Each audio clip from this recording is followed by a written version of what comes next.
بسم اللہ الرحمن الرحیم. ان گنت درود و سلام جناب نبی پاک صلی اللہ علیہ وآلہ وسلم پر اور ان کی آل پر. میں اس ٹائم موجود ہوں ہمارا پروگرام ہماری یلغار میں، اور میں ہوں آپ کا ہوسٹ خرم ملک، اور ہمارے ساتھ موجود ہیں سینئر صحافی تجزیہ کار فیصل شامی صاحب. آج ہم گفتگو کریں گے الیکشن کمیشن کے عمران خان کے خلاف نااہلی کا فیصلہ. انہیں نااہل کر دیا گیا، اب وہ ممبر قومی اسمبلی نہیں رہے. ان کی نااہلی کے بعد جو ملک کے اندر احتجاج ہوئے، ہنگامے ہوئے، اس حوالے سے گفتگو کریں گے. ملکی سیاست اب کس جانب جا رہی ہے یہ بھی زیر بحث ہوگا. اور اس کے علاوہ جو پاکستان کو آج بہت بڑی کامیابی، بہت بڑی خوشخبری ملی ہے کہ پاکستان کو فیٹ ایف کی گرے لسٹ سے نکال دیا گیا ہے، اس حوالے سے بھی گفتگو کریں گے. تو اپنی گفتگو کا آغاز کرتے ہیں جناب فیصل شامی صاحب سے. فیصل شامی صاحب، سب سے پہلے آپ کا بہت شکریہ کہ آپ ہماری یلغار پروگرام میں آج آپ تشریف لائے. تو کیا کہیں گے ملکی سیاست میں کیا ہونے جا رہا ہے، اور کیا آپ آگے ملکی سیاست کا آپ دیکھ رہے ہیں؟ اعوذ باللہ من الشیطان الرجیم، بسم اللہ الرحمن الرحیم. دیکھیں ملکی سیاست آپ کے سامنے ہی ہے. آج جس طرح سے سارا دن ایک فیصلہ آیا الیکشن کمیشن کی طرف سے، اور اس کے بعد آپ کے سامنے جو پورے ملک میں جس طرح سے ہنگامہ آرائی شروع ہو گئی، اور لڑائی جھگڑا اور گالم گلوچ اور نعرے بازی حکومت کے خلاف بھی. تو دیکھیں ایک فیصلہ آیا الیکشن کمیشن کا توشہ خانہ ریفرنس کے حوالے سے. پہلے دیکھیں یہ توشہ خانہ ہے کیا. توشہ خانہ ایک محکمہ ہے جیسے جس میں جو مختلف ممالک کے صدر یا کوئی مطلب مختلف وزیر اعظم یا کوئی ان کو باہر سے کوئی مہمان یا یہ جاتے ہیں، ان کو تو تحائف ملتے ہیں. تو تحائف جو ہیں وہ اپنا جو ہے وہ اس میں آپ ان کی مرضی ہوتی ہے، مطلب کہ اس میں آپ اس محکمے میں جمع کروانے پڑتے ہیں. اور اس میں لیکن ایک لمٹ ہے کہ 30,000 تک جو ہے وہ جو تحفہ جس کو ملتا ہے وہ اپنے پاس رکھ سکتا ہے، لیکن اس سے اوپر کی مالیت کی جو ہے وہ 50% وہاں پہ اس میں جمع کروانا پڑتا ہے. اور اس میں توشہ ریفرنس کیس دیکھیں نا، اس میں پہلے جناب ہمارے اسد داری صاحب بھی جو ہیں ان کے اوپر بھی یہ بن چکا ہے، اس کے بعد نواز شریف صاحب کے اوپر بھی بن چکا ہے. اور اب یہ اس پہ پہلے بہت سے رہنما تھے، ان کے اوپر الزامات تھے تحفہ لینے کے، ہمارے حکمران جو تھے. اب یہ عمران خان صاحب کے اوپر ہوا ہے، اور آج ایک فیصلہ الیکشن کمیشن کی طرف سے آیا کہ ان کو نااہل قرار دے دیا گیا ہے.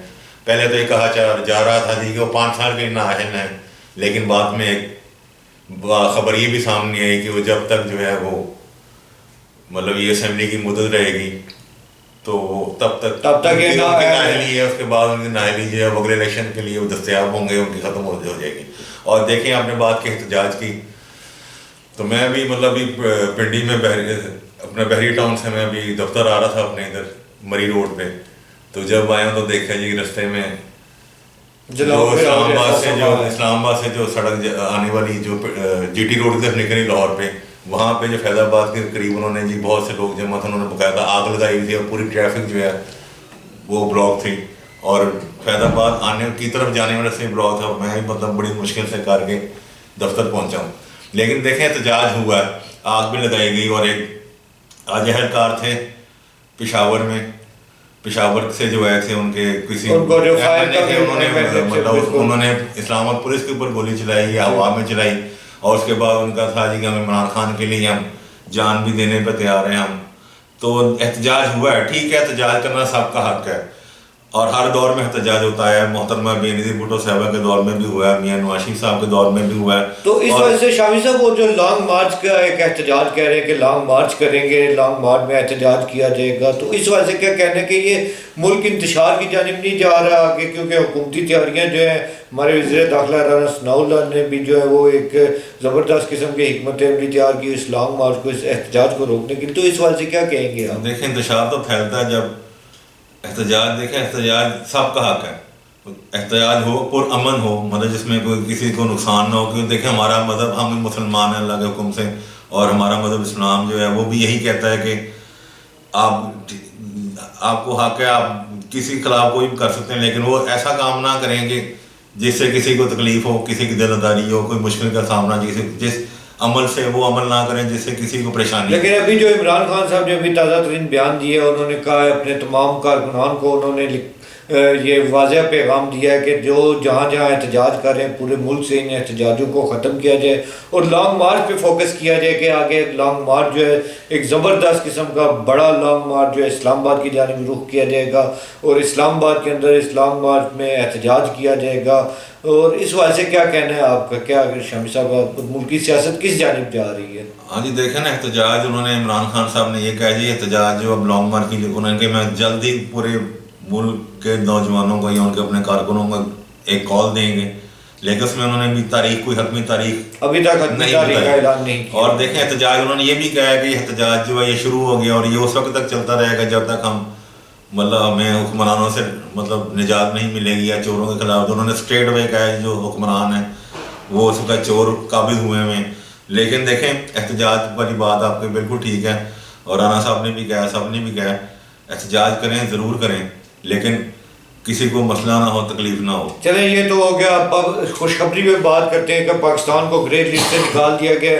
یہ ایک بڑا زبردست قسم کا جو ہے وہ پاکستان کے ساتھ یہ ہوا ہے کہ اس کو گرے لسٹ سے نکالا گیا اور بہت سارے اس سے معاملات حل ہوں گے, معیشت پہ اثر پڑے گا, اقتصادی امور جو ہے اس سے بہتر ہوں گے. تو اس وجہ سے کیا کہتے ہیں شامی صاحب؟ جی دیکھیں بڑی خوشی کی خبر ہے اور یہ اجلاس چل رہا تھا پاکستان کے ہمارے جو وزیر صاحبہ تھیں ہنا ربانی خان صاحبہ, وہ اپنی پوری ٹیم کے ساتھ وہاں گئی تھیں اور 2 دن کل بھی انہوں نے کہا تھا جی پاکستانی عوام کو جلد خوشخبری ملے گی اور آج وہ خوشخبری مل گئی. اور اس میں ہماری پاکستان آرمی کا ایک بہت بڑا کردار ہے. جنرل باجوہ صاحب کا کہ جنرل صاحب نے جو ہے وہ ایک کلیدی کردار جو ہے اس میں وہ ادا کیا ہے اور پاکستان کو گرے لسٹ سے نکالنے کے لیے ان کا اہم رول تھا. تو اس وجہ سے شامی صاحب آپ کیا کہتے ہیں؟ جی بالکل, جنرل باجوہ صاحب ہمارے پاک فوج کے سربراہ ہیں اور شہباز شریف صاحب نے بھی کہا اور بلاول بھٹو صاحب بھی وزیر خارجہ وہ تقریر کر رہے تھے تو ان صاحب نے کہا کہ جناب قمر جاوید باجوہ صاحب جو ہیں وہ ان کا بہت اہم کردار ہے کیونکہ انہوں نے بہت سی شرائط تھیں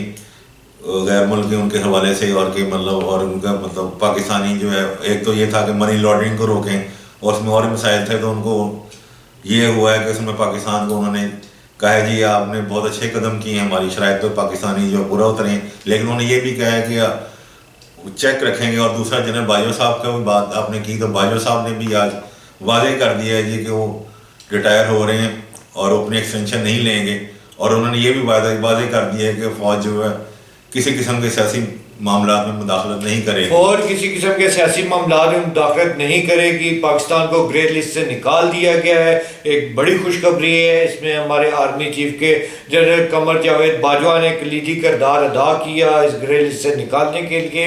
ہمارے وزیر خارجہ بلاول بھٹو زرداری, وزیر خارجہ مملکت ہنا ربانی خان اور ان کی ساری ٹیم نے ایک بہترین کام ادا کیا ہے اور پاکستان کو گرے لسٹ سے نکالنے کے لیے یہ کامیاب رہے. اور اس کے ساتھ ہی ہم ہمارے پروگرام ہماری یلغار سے آپ سے اجازت چاہیں گے اور ملیں گے آپ سے اگلے پروگرام میں اور فیصل شامی صاحب کے تجزیے سے استفادہ حاصل کریں گے. پاکستان زندہ باد.